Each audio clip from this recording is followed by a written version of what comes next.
മലയാളത്തിന് വാനോളം എന്നൊക്കെ പറഞ്ഞ് ലാൽ സലാം, ലാലേട്ട എന്നൊക്കെ പേരിൽ സംസ്ഥാന സർക്കാർ മോഹൻലാലിന് ആദരവ് നൽകി. നല്ലത് തന്നെയാണ്.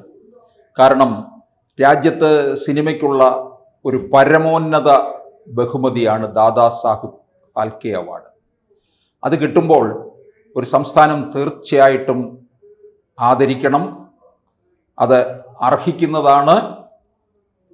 അതുപോലെ തന്നെ മലയാളത്തിനെ വാനോളം ഉയർത്തിയ നടനാണ്. ഇതിലൊന്നും അഭിപ്രായ ഭേദത്തിനിടയില്ല.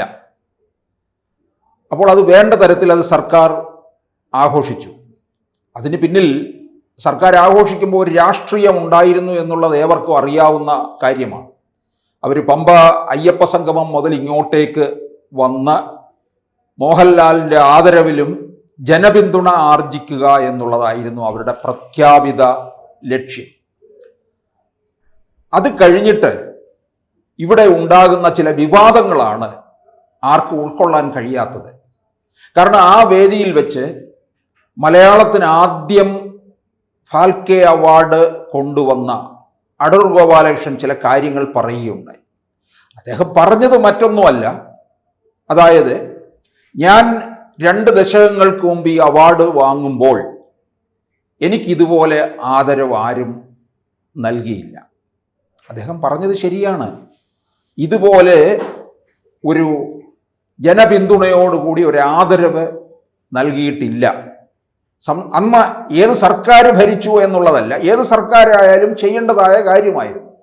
പക്ഷെ പത്രമാധ്യമങ്ങളും ആനുകാലികങ്ങളും ഒക്കെ അടൂരിനെ കുറിച്ച് ധാരാളം ലേഖനങ്ങൾ, പ്രത്യേക പതിപ്പ് പോലും വരികയുണ്ടായി.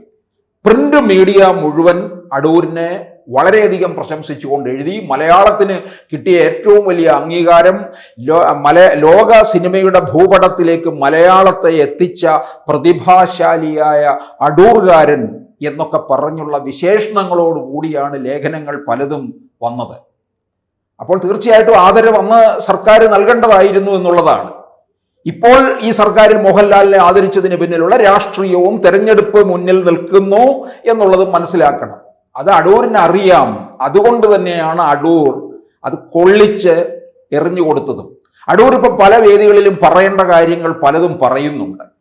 പക്ഷേ ഇങ്ങനെ പറഞ്ഞത് ഈ മോഹൻലാലിൻ്റെയൊക്കെ പാദസേവ ചെയ്ത് നടക്കുന്ന സിനിമയിലെ കുറച്ച് പുങ്കവന്മാരുണ്ട്. എന്താ ഒരു ബൈജു സന്തോഷോ, ഈ നമ്മുടെ കെ മുരളീധരൻ പറഞ്ഞ പോലെ ചിത്രം കാണിച്ചാലെങ്കിലും ആർക്കെങ്കിലും മനസ്സിലാകുമോ? ബൈജു സന്തോഷ് ഒരു വില്ലൻ നടനോ ഒരു ക്രൂര കഥാപാത്രമോ അതെന്തെങ്കിലും ആയിക്കൊള്ളട്ടെ. വില്ലനായാലും ക്രൂരനായാലും സൽസ്വഭാവിയായാലും നടിച്ചു കഴിഞ്ഞാൽ അവൻ നടനാണ്. ഇത് ചെറിയ ചെറിയ റോളുകളിലൊക്കെ പ്രത്യക്ഷപ്പെടും. അവരുടെ വിചാരം അവരാണ് സിനിമ ഭരിക്കുന്നത്, സിനിമാ ലോകമാണ് ലോകം ഭരിക്കുന്നത് എന്നൊക്കെയാണ്. ഇവര് ഇപ്പോൾ മോഹൻലാലിനെ അനുകൂലിച്ച് അടൂരിനെ എതിർത്ത് സംസാരിക്കുകയാണ് ഈ ബൈജു എന്ന് പറയുന്ന നടൻ. ഈ ബൈജുവിന് അടൂർ ഗോപാലകൃഷ്ണന്റെ പ്രതിഭ എത്രത്തോളം ഉണ്ടെന്നും അടൂർ ഗോപാലകൃഷ്ണന് ഉണ്ടായിട്ടുള്ള സിനിമ ഏതൊക്കെയാണെന്നും തിരിച്ചറിവുണ്ടോ? സ്വയംവരവും എലിപ്പത്തായവും അനന്തരവും മതിലുകളും ഒക്കെ തന്നെ. അടൂർ ഗോപാലകൃഷ്ണന്റെ ഒരു സിനിമയിൽ അഭിനയിക്കാൻ വേണ്ടി കാത്തു നിന്ന ഒരാളാണ് മമ്മൂട്ടി. എത്രയോ നാള് നടന്നെന്നറിയാമോ? അന്ന് അടൂർ ഗോപാലകൃഷ്ണൻ പറഞ്ഞത് മമ്മൂട്ടിക്ക് പറ്റിയതായ ഒരു കഥാപാത്രം വരുമ്പോൾ വിളിക്കും, അല്ലാതെ മമ്മൂട്ടി താരരാജാവാണ് എന്ന് വിചാരിച്ച് എൻ്റെ സിനിമയിൽ അഭിനയിക്കണമെന്നൊന്നും എനിക്ക് പറ്റത്തില്ല. അങ്ങനെ ഒരു വിട്ടുവീഴ്ചയ്ക്കും പോകാത്ത ആളാണ് അടൂർ ഗോപാലകൃഷ്ണൻ. അടൂർ ഗോപാലകൃഷ്ണന്റെ സിനിമയിൽ ദിലീപ് അഭിനയിച്ചില്ലേ? ദിലീപും കാവ്യ മാധവനും ഏറ്റവും അവസാനത്തെ സിനിമ പിന്നെയും. അതുപോലെ തന്നെ അടൂർ ഗോപാലകൃഷ്ണൻ പിന്നീട് മമ്മൂട്ടിക്ക് അവസരം വന്നപ്പോൾ കൊടുത്തു. ബഷീറിന്റെ മതിലുകൾ എന്ന കഥ സിനിമയാക്കിയപ്പോൾ മതിലുകൾ എന്നുള്ള പേരിൽ തന്നെ ബഷീറായിട്ട് അഭിനയിച്ചത് മമ്മൂട്ടിയാണ്.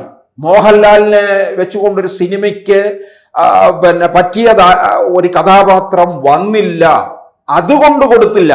ഷാജിയൻ കരുൺ വാനപ്രസ്ഥം ചെയ്തില്ലേ? അപ്പോൾ അടൂർ ഗോപാലകൃഷ്ണന്റെ പ്രതിഭ എന്ന അടൂർ ഗോപാലകൃഷ്ണന്റെ ദേഹത്ത് തൊടാൻ യോഗ്യതയുണ്ടോ ഈ ബൈജു എന്ന് പറയുന്ന ഈ സിനിമയ്ക്ക് നടക്കുന്ന അദ്ദേഹത്തെ ഒന്നും നടനെന്ന് നമുക്ക് പറയാനില്ല.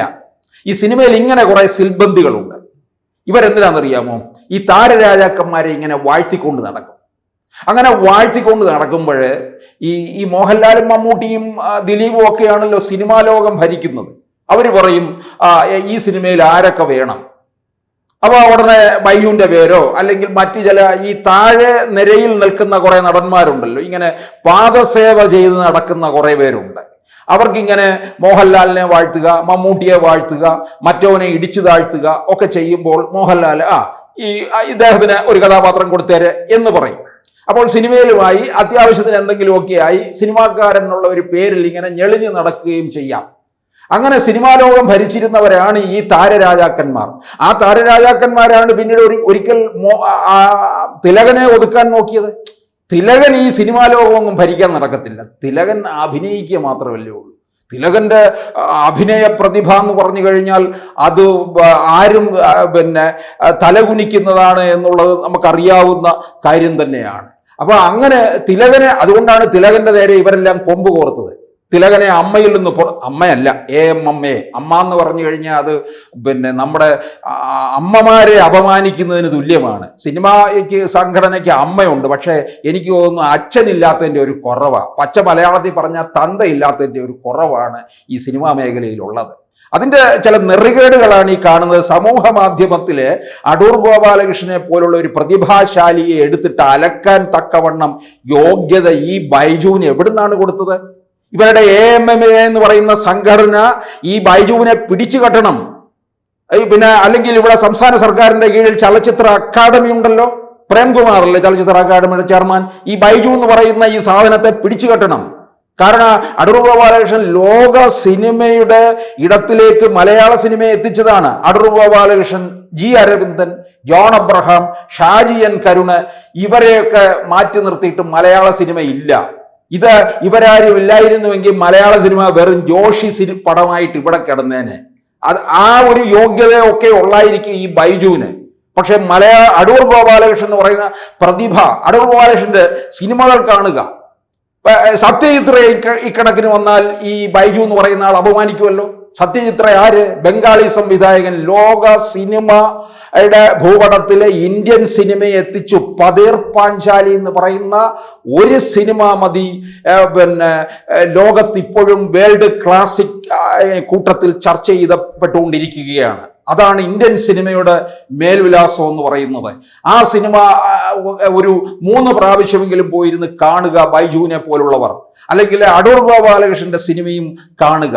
എന്നിട്ട് സിനിമയിൽ കയറി വലിയ വാചകം ഫിറ്റ് ചെയ്യുക. അല്ലാതെ ഏതെങ്കിലും ഒരു സിനിമയിലെ ഏതെങ്കിലും ഒരു ചെറിയ റോള് കൈകാര്യം ചെയ്തിട്ട് വന്നിട്ട് ഇവിടുത്തെ പ്രതിഭാശാലികളെ അങ്ങ് സമൂഹ മാധ്യമങ്ങളിലൂടിട്ട് തേർവാഴ്ച നടത്താമെന്നുണ്ടെങ്കിലുണ്ടല്ലോ, അതങ്ങ് കയ്യിലിരിക്കത്തേ ഉള്ളൂ. അത്തരത്തിലുള്ള പണിയൊന്നും ഇവിടെ നടക്കത്തില്ല എന്നുള്ളതാണ്. ഇവിടെ അടൂർ ഗോപാലകൃഷ്ണനെ സർക്കാർ ആദരിച്ചില്ല എന്നുള്ളത് അടൂർ ഗോപാലകൃഷ്ണൻ പറഞ്ഞത് 100% ശരി തന്നെയാണ്. ആദ്യം ഫാൽക്കെ അവാർഡ്. ഇപ്പം ഈ മലയാളികൾ ഈ ബൈജു അറിയുന്നത് ഫാൽക്കെ ആരാണെന്ന് ബൈജുവിന് അറിയാമോ? ബൈജു കേൾക്കുന്നത് മോഹൻലാൽ ഈ അവാർഡ് വാങ്ങിച്ചതിന് ശേഷമാണ് ഇങ്ങനെ ഒരു അവാർഡ് ഉണ്ടെന്ന് അറിയുന്നത് തന്നെ. എന്നിട്ട് അടൂർ ഗോപാലകൃഷ്ണന് നേരെ കൊമ്പ് കോർക്കാൻ ചെല്ലുന്നതോ? മലയാളത്തിന്റെ ഒരു മേൽവിലാസം എന്ന് പറയുന്നത് ഇപ്പോഴും ഈ ഒരു 3-4 പ്രതിഭാശാലികൾ തന്നെയാണ്.